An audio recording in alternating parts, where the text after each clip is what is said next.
Chapter 15. Later on, at the time of wheat harvest, Samson took a young goat and went to visit his wife. He said, "I'm going to my wife's room." But her father would not let him go in. "I was so sure you thoroughly hated her," he said, "that I gave her to your friend. Isn't her younger sister more attractive? Take her instead." Samson said to them, "This time I have a right to get even with the Philistines. I will really harm them." So he went out and caught 300 foxes and tied them tail to tail in pairs. He then fastened a torch to every pair of tails, lit the torches, and let the foxes loose in the standing grain of the Philistines. He burned up the shocks and standing grain, together with the vineyards and olive groves. When the Philistines asked, "Who did this?" they were told, "Samson, the Timnite's son-in-law, because his wife was given to his friend." So the Philistines went up and burned her and her father to death. Samson said to them, "Since you've acted like this, I won't stop until I get my revenge on you." He attacked them viciously and slaughtered many of them. Then he went down and stayed in a cave in the rock of Etam. The Philistines went up and camped in Judah, spreading out near Lehi. The men of Judah asked, "Why have you come to fight us?" "We have come to take Samson prisoner," they answered, "to do to him as he did to us." Then 3,000 men from Judah went down to the cave in the rock of Etam and said to Samson, "Don't you realize that the Philistines are rulers over us? What have you done to us?" He answered, "I merely did to them what they did to me." They said to him, "We've come to tie you up and hand you over to the Philistines." Samson said, "Swear to me that you won't kill me yourselves." "Agreed," they answered. "We will only tie you up and hand you over to them. We will not kill you." So they bound him with 2 new ropes and led him up from the rock. As he approached Lehi, the Philistines came toward him shouting. The Spirit of the Lord came upon him in power. The ropes on his arms became like charred flax, and the bindings dropped from his hands. Finding a fresh jawbone of a donkey, he grabbed it and struck down 1,000 men. Then Samson said, "With the donkey's jawbone, I have made donkeys of them. With the donkey's jawbone, I have killed 1,000 men." When he finished speaking, he threw away the jawbone, and the place was called Ramoth Lehi. Because he was very thirsty, he cried out to the Lord, "You have given your servant this great victory. Must I now die of thirst and fall into the hands of the uncircumcised?" Then God opened up the hollow place in Lehi, and water came out of it. When Samson drank, his strength returned, and he revived. So the spring was called En-Hakkore, and it is still there in Lehi. Samson led Israel for 20 years in the days of the Philistines. Chapter 16. One day Samson went to Gaza, where he saw a prostitute. He went in to spend the night with her. The people of Gaza were told, "Samson is here!" So they surrounded the place and lay in wait for him all night at the city gate. They made no move during the night, saying, "At dawn we'll kill him." But Samson lay there only until the middle of the night. Then he got up and took hold of the doors of the city gate, together with the 2 posts, and tore them loose, bar and all. He lifted them to his shoulders and carried them to the top of the hill that faces Hebron. Some time later, he fell in love with a woman in the valley of Sorek, whose name was Delilah. The rulers of the Philistines went to her and said, "See if you can lure him into showing you the secret of his great strength, and how we can overpower him, so we may tie him up and subdue him. Each one of us will give you 1,100 shekels of silver." So Delilah said to Samson, "Tell me the secret of your great strength, and how you can be tied up and subdued." Samson answered her, "If anyone ties me with 7 fresh thongs that have not been dried, I'll become as weak as any other man." Then the rulers of the Philistines brought her 7 fresh thongs that had not been dried, and she tied him with them. With men hidden in the room, she called to him, "Samson, the Philistines are upon you!" But he snapped the thongs as easily as a piece of string snaps when it comes close to a flame. So the secret of his strength was not discovered. Then Delilah said to Samson, "You've made a fool of me. You lied to me. Come now, tell me, how can you be tied?" He said, "If anyone ties me securely with new ropes that have never been used, I'll become as weak as any other man." So Delilah took new ropes and tied him with them. Then, with men hidden in the room, She called to him, Samson, the Philistines are upon you. but he snapped the ropes off his arms as if they were threads. Delilah then said to Samson, Until now you have been making a fool of me and lying to me. Tell me, how can you be tied? He replied, If you weave the 7 braids of my head into the fabric on the loom and tighten it with the pin, I'll become as weak as any other man. So while he was sleeping, Delilah took the 7 braids of his head, wove them into the fabric, and tightened it with the pin. Again she called to him. Samson, the Philistines are upon you. He awoke from his sleep and pulled up the pin and the loom with the fabric. Then she said to him, How can you say I love you when you won't confide in me?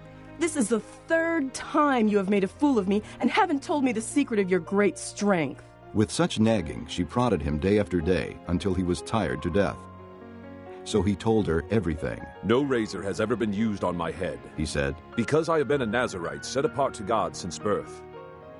If my head were shaved, my strength would leave me, and I would become as weak as any other man. When Delilah saw that he had told her everything, she sent word to the rulers of the Philistines. Come back once more. He has told me everything. So the rulers of the Philistines returned with the silver in their hands. Having put him to sleep on her lap, she called a man to shave off the 7 braids of his hair, and so began to subdue him. And his strength left him. Then she called, Samson, the Philistines are upon you. He awoke from his sleep and thought, I'll go out as before and shake myself free. but he did not know that the Lord had left him. Then the Philistines seized him, gouged out his eyes, and took him down to Gaza. Binding him with bronze shackles, they set him to grinding in the prison. But the hair on his head began to grow again after it had been shaved. Now the rulers of the Philistines assembled to offer a great sacrifice to Dagon their god and to celebrate, saying, Our God has delivered Samson, our enemy, into our hands. When the people saw him, they praised their God, saying, Our God has delivered our enemy into our hands, the one who laid waste our land and multiplied our slain. While they were in high spirits, they shouted. Bring out Samson to entertain us. So they called Samson out of the prison, and he performed for them. When they stood him among the pillars, Samson said to the servant who held his hand, Put me where I can feel the pillars that support the temple, so that I may lean against them. Now the temple was crowded with men and women. All the rulers of the Philistines were there, and on the roof were about 3,000 men and women watching Samson perform. Then Samson prayed to the Lord, O sovereign Lord, remember me. O God, please strengthen me just once more, and let me with one blow get revenge on the Philistines for my 2 eyes. Then Samson reached toward the 2 central pillars on which the temple stood. Bracing himself against them, his right hand on the one and his left hand on the other, Samson said, Let me die with the Philistines. Then he pushed with all his might, and down came the temple on the rulers and all the people in it. Thus he killed many more when he died than while he lived. Then his brothers and his father's whole family went down to get him. They brought him back and buried him between Zorah and Eshtaol in the tomb of Manoah his father. He had led Israel 20 years. Chapter 17. Now a man named Micah from the hill country of Ephraim said to his mother, The 1,100 shekels of silver that were taken from you and about which I heard you utter a curse, I have that silver with me. I took it. Then his mother said, The Lord bless you, my son. When he returned the 1,100 shekels of silver to his mother, she said, I solemnly consecrate my silver to the Lord, for my son to make a carved image and to cast idol. I will give it back to you. So he returned the silver to his mother, and she took 200 shekels of silver and gave them to a silversmith, who made them into the image and the idol. And they were put in Micah's house. Now this man Micah had a shrine, and he made an ephod and some idols, and installed one of his sons as his priest. In those days Israel had no king. Everyone did as he saw fit. A young Levite from Bethlehem in Judah, who had been living within the clan of Judah, left that town in search of some other place to stay. On his way, he came to Micah's house in the hill country of Ephraim. Micah asked him, Where are you from? I'm a Levite from Bethlehem in Judah, he said, and I'm looking for a place to stay. Then Micah said to him, Live with me and be my father and priest, and I'll give you 10 shekels of silver a year, your clothes and your food. So the Levite agreed to live with him, and the young man was to him like one of his sons. Then Micah installed the Levite, and the young man became his priest and lived in his house. And Micah said, Now I know that the Lord will be good to me, since this Levite has become my priest. Chapter 18. In those days Israel had no king. And in those days the tribe of the Danites was seeking a place of their own where they might settle, because they had not yet come into an inheritance among the tribes of Israel. So the Danites sent 5 warriors from Zorah and Eshtaol to spy out the land and explore it. These men represented all their clans. They told them, Go, explore the land. The men entered the hill country of Ephraim and came to the house of Micah, where they spent the night. When they were near Micah's house, they recognized the voice of the young Levite. So they turned in there and asked him, Who brought you here? What are you doing in this place? Why are you here? He told them what Micah had done for him and said, He has hired me, and I am his priest. Then they said to him, Please inquire of God to learn whether our journey will be successful. The priest answered them, Go in peace. Your journey has the Lord's approval. So the 5 men left and came to Laish, where they saw that the people were living in safety, like the Sidonians, unsuspecting and secure. And since their land lacked nothing, they were prosperous. Also, they lived a long way from the Sidonians and had no relationship with anyone else. When they returned to Zorah and Eshtaol, their brothers asked them, How did you find things? They answered, Come on, let's attack them. We have seen that the land is very good. Aren't you going to do something? Don't hesitate to go there and take it over. When you get there, you will find an unsuspecting people in a spacious land that God has put into your hands, a land that lacks nothing whatever. Then 600 men from the clan of the Danites, armed for battle, set out from Zorah and Eshtaol. On their way, they set up camp near Kiriath-Jearim in Judah. This is why the place west of Kiriath-Jearim is called Mahanadan to this day. From there, they went on to the hill country of Ephraim and came to Micah's house. Then the 5 men who had spied out the land of Laish said to their brothers, Do you know that one of these houses has an ephod, other household gods, a carved image, and a cast idol? Now you know what to do. So they turned in there and went to the house of the young Levite at Micah's place and greeted him. The 600 Danites, armed for battle, stood at the entrance to the gate. The 5 men who had spied out the land went inside and took the carved image, the ephod, the other household gods, and the cast idol, while the priest and the 600 armed men stood at the entrance to the gate. When these men went into Micah's house and took the carved image, the ephod, the other household gods, and the cast idol, the priest said to them, What are you doing? They answered him, Be quiet. Don't say a word. Come with us and be our father and priest. Isn't it better that you serve a tribe and clan in Israel as priest, rather than just one man's household? Then the priest was glad. He took the ephod, the other household gods, and the carved image and went along with the people. Putting their little children, their livestock, and their possessions in front of them, they turned away and left. When they had gone some distance from Micah's house, the men who lived near Micah were called together and overtook the Danites. As they shouted after them, the Danites turned and said to Micah, What's the matter with you that you called out your men to fight? He replied, You took the gods I made and my priest and went away. What else do I have? How can you ask, What's the matter with you? The Danites answered, Don't argue with us, or some hot-tempered men will attack you, and you and your family will lose your lives. So the Danites went their way, and Micah, seeing that they were too strong for him, turned around and went back home. Then they took what Micah had made and his priest, and went on to Laish against a peaceful and unsuspecting people. They attacked them with the sword and burned down their city. There was no one to rescue them, because they lived a long way from Sidon and had no relationship with anyone else. The city was in a valley near Beth-Rehob. The Danites rebuilt the city and settled there. They named it Dan, after their forefather Dan, who was born to Israel, though the city used to be called Laish. There, the Danites set up for themselves the idols, and Jonathan, son of Gershom, the son of Moses, and his sons were priests for the tribe of Dan until the time of the captivity of a land. They continued to use the idols Micah had made, all the time the house of God was in Shiloh. Chapter 19.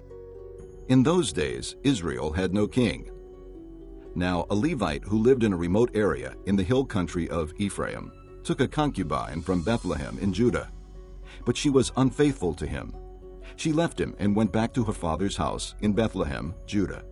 After she had been there 4 months, her husband went to her to persuade her to return. He had with him his servant and 2 donkeys. She took him into her father's house, and when her father saw him, he gladly welcomed him. His father-in-law, the girl's father, prevailed upon him to stay, so he remained with him 3 days, eating and drinking and sleeping there. On the 4th day, they got up early, and he prepared to leave. But the girl's father said to his son-in-law, "Refresh yourself with something to eat, then you can go." So the 2 of them sat down to eat and drink together. Afterward, the girl's father said, "Please stay tonight and enjoy yourself." And when the man got up to go, his father-in-law persuaded him, so he stayed there that night. On the morning of the 5th day, when he rose to go, the girl's father said, "Refresh yourself. Wait till afternoon." So the 2 of them ate together. Then when the man, with his concubine and his servant, got up to leave, his father-in-law, the girl's father, said, "Now look, it's almost evening. Spend the night here. The day is nearly over. Stay and enjoy yourself. Early tomorrow morning you can get up and be on your way home." But unwilling to stay another night, the man left and went toward Jebus, that is, Jerusalem, with his 2 saddled donkeys and his concubine. When they were near Jebus, and the day was almost gone, the servant said to his master, "Come, let's stop at this city of the Jebusites and spend the night." His master replied, "No, we won't go into an alien city whose people are not Israelites. We will go on to Gibeah." He added, "Come, let's try to reach Gibeah or Ramah and spend the night in one of those places." So they went on, and the sun set as they neared Gibeah in Benjamin. There they stopped to spend the night. They went and sat in the city square, but no one took them into his home for the night. That evening, an old man from the hill country of Ephraim, who was living in Gibeah, the men of the place were Benjamites, came in from his work in the fields. When he looked and saw the traveler in the city square, the old man asked, "Where are you going? Where did you come from?" He answered, "We are on our way from Bethlehem in Judah to a remote area in the hill country of Ephraim, where I live. I have been to Bethlehem in Judah, and now I'm going to the house of the Lord. No one has taken me into his house. We have both straw and fodder for our donkeys, and bread and wine for ourselves, your servants. Me, your maidservant, and the young man with us. We don't need anything." "You are welcome at my house," the old man said. "Let me supply whatever you need. Only don't spend the night in the square." So he took him into his house and fed his donkeys. After they had washed their feet, they had something to eat and drink. While they were enjoying themselves, some of the wicked men of the city surrounded the house. Pounding on the door, they shouted to the old man who owned the house, "Bring out the man who came to your house so we can have sex with him." The owner of the house went outside and said to them, "No, my friends, don't be so vile. Since this man is my guest, don't do this disgraceful thing. Look, here is my virgin daughter and his concubine. I will bring them out to you now, and you can use them and do to them whatever you wish. But to this man, don't do such a disgraceful thing." But the men would not listen to him. So the man took his concubine and sent her outside to them. And they raped her and abused her throughout the night. And at dawn they let her go. At daybreak the woman went back to the house where her master was staying, fell down at the door, and lay there until daylight. When her master got up in the morning and opened the door of the house and stepped out to continue on his way, there lay his concubine, fallen in the doorway of the house, with her hands on the threshold. He said to her, "Get up, let's go." But there was no answer. Then the man put her on his donkey and set out for home. When he reached home, he took a knife and cut up his concubine, limb by limb, into 12 parts, and sent them into all the areas of Israel. Everyone who saw it said, "Such a thing has never been seen or done, not since the day the Israelites came up out of Egypt. Think about it. Consider it. Tell us what to do." Chapter 20. Then all the Israelites from Dan to Beersheba and from the land of Gilead came out as one man and assembled before the Lord in Mizpah. The leaders of all the people of the tribes of Israel took their places in the assembly of the people of God, 400,000 soldiers armed with swords. the Benjamites heard that the Israelites had gone up to Mizpah. Then the Israelites said, "Tell us how this awful thing happened." So the Levite, the husband of the murdered woman, said, I and my concubine came to Gibeah in Benjamin to spend the night. During the night the men of Gibeah came after me and surrounded the house, intending to kill me. They raped my concubine, and she died. I took my concubine, cut her into pieces, and set one piece to each region of Israel's inheritance, because they committed this lewd and disgraceful act in Israel. Now, all you Israelites, speak up and give your verdict. All the people rose as one man, saying, None of us will go home. No, not one of us will return to his house. But now this is what we'll do to Gibeah. We'll go up against it as the lot directs. We'll take 10 men out of every 100 from all the tribes of Israel, and 100 from 1,000, and 1,000 from 10,000, to get provisions for the army. Then, when the army arrives at Gibeah in Benjamin, it can give them what they deserve for all this vileness done in Israel. So all the men of Israel got together and united as one man against the city. The tribes of Israel sent men throughout the tribe of Benjamin, saying, What about this awful crime that was committed among you? Now surrender those wicked men of Gibeah so that we may put them to death and purge the evil from Israel. But the Benjamites would not listen to their fellow Israelites. From their towns they came together at Gibeah to fight against the Israelites. At once, the Benjamites mobilized 26,000 swordsmen from their towns, in addition to 700 chosen men from those living in Gibeah. Among all these soldiers, there were 700 chosen men who were left-handed, each of whom could sling a stone at a hare and not miss. Israel, apart from Benjamin, mustered 400,000 swordsmen, all of them fighting men. The Israelites went up to Bethel and inquired of God. They said, Who of us shall go first to fight against the Benjamites? The Lord replied, Judah shall go first. The next morning the Israelites got up and pitched camp near Gibeah. The men of Israel went out to fight the Benjamites and took up battle positions against them at Gibeah. The Benjamites came out of Gibeah and cut down 22,000 Israelites on the battlefield that day. But the men of Israel encouraged one another and again took up their positions where they had stationed themselves the first day. The Israelites went up and wept before the Lord until evening, and they inquired of the Lord. They said, Shall we go up again to battle against the Benjamites, our brothers? The Lord answered, Go up against them. Then the Israelites drew near to Benjamin the second day.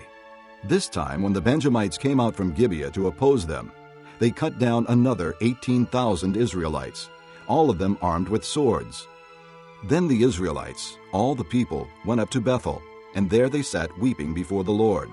They fasted that day until evening, and presented burnt offerings and fellowship offerings to the Lord. And the Israelites inquired of the Lord. In those days the ark of the covenant of God was there, with Phinehas, son of Eleazar, the son of Aaron, ministering before it. They asked, Shall we go up again to battle with Benjamin our brother, or not? The Lord responded, Go, for tomorrow I will give them into your hands. Then Israel set an ambush around Gibeah. They went up against the Benjamites on the third day and took up positions against Gibeah, as they had done before. The Benjamites came out to meet them and were drawn away from the city.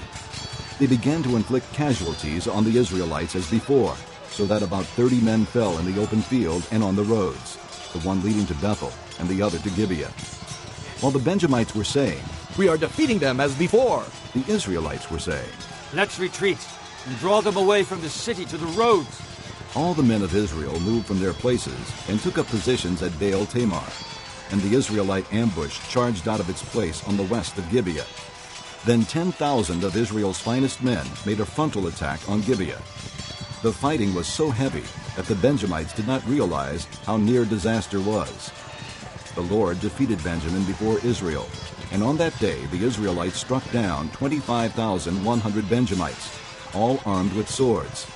Then the Benjamites saw that they were beaten. Now the men of Israel had given way before Benjamin, because they relied on the ambush they had set near Gibeah. The men who had been in ambush made a sudden dash into Gibeah, spread out, and put the whole city to the sword. The men of Israel had arranged with the ambush that they should send up a great cloud of smoke from the city, and then the men of Israel would turn in the battle. The Benjamites had begun to inflict casualties on the men of Israel, about 30, and they said, "We are defeating them as in the first battle." But when the column of smoke began to rise from the city, the Benjamites turned and saw the smoke of the whole city going up into the sky. Then the men of Israel turned on them, and the men of Benjamin were terrified, because they realized that disaster had come upon them. So they fled before the Israelites in the direction of the desert, but they could not escape the battle. And the men of Israel, who came out of the towns, cut them down there. They surrounded the Benjamites, chased them, and easily overran them in the vicinity of Gibeah on the east. 18,000 Benjamites fell, all of them valiant fighters. As they turned and fled toward the desert to the rock of Rimmon, the Israelites cut down 5,000 men along the roads. They kept pressing after the Benjamites as far as Gidom, and struck down 2,000 more. On that day, 25,000 Benjamite swordsmen fell, all of them valiant fighters.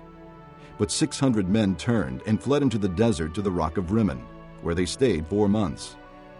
The men of Israel went back to Benjamin and put all the towns to the sword, including the animals and everything else they found. All the towns they came across they set on fire. Chapter 21. The men of Israel had taken an oath at Mizpah. Not one of us will give his daughter in marriage to a Benjamite. The people went to Bethel, where they sat before God until evening, raising their voices and weeping bitterly. "O Lord, the God of Israel," they cried, "why has this happened to Israel? Why should one tribe be missing from Israel today?" Early the next day, the people built an altar and presented burnt offerings and fellowship offerings. Then the Israelites asked, "Who from all the tribes of Israel has failed to assemble before the Lord?" For they had taken a solemn oath that anyone who failed to assemble before the Lord at Mizpah should certainly be put to death. Now the Israelites grieved for their brothers, the Benjamites. "Today one tribe is cut off from Israel," they said. "How can we provide wives for those who are left, since we have taken an oath by the Lord not to give them any of our daughters in marriage?" Then they asked, "Which one of the tribes of Israel failed to assemble before the Lord at Mizpah?" They discovered that no one from Jabesh-Gilead had come to the camp for the assembly. For when they counted the people, they found that none of the people of Jabesh-Gilead were there. So the assembly sent 12,000 fighting men with instructions to go to Jabesh-Gilead and put to the sword those living there, including the women and children. "This is what you are to do," they said. "Kill every male and every woman who is not a virgin." They found among the people living in Jabesh-Gilead 400 young women who had never slept with a man, and they took them to the camp at Shiloh in Canaan. Then the whole assembly sent an offer of peace to the Benjamites at the rock of Rimmon. So the Benjamites returned at that time and were given the women of Jabesh-Gilead who had been spared, but there were not enough for all of them. The people grieved for Benjamin because the Lord had made a gap in the tribes of Israel. And the elders of the assembly said, "With the women of Benjamin destroyed, how shall we provide wives for the men who are left? The Benjamite survivors must have heirs," they said, "so that a tribe of Israel will not be wiped out. We can't give them our daughters as wives, since we Israelites have taken this oath. Cursed be anyone who gives a wife to a Benjamite. But look, there is the annual festival of the Lord in Shiloh to the north of Bethel, and east of the road that goes from Bethel to Shechem, and to the south of Lebonah." So they instructed the Benjamites, saying, "Go and hide in the vineyards and watch. When the girls of Shiloh come out to join in the dancing, then rush from the vineyards, and each of you seize a wife from the girls of Shiloh, and go to the land of Benjamin. When their fathers or brothers complain to us, we will say to them, 'Do us a kindness by helping them, because we did not get wives for them during the war, and you are innocent, since you did not give your daughters to them.'" So that is what the Benjamites did. While the girls were dancing, each man caught one and carried her off to be his wife. Then they returned to their inheritance and rebuilt the towns and settled in them. At that time the Israelites left that place and went home to their tribes and clans, each to his own inheritance. In those days Israel had no king. Everyone did as he saw fit.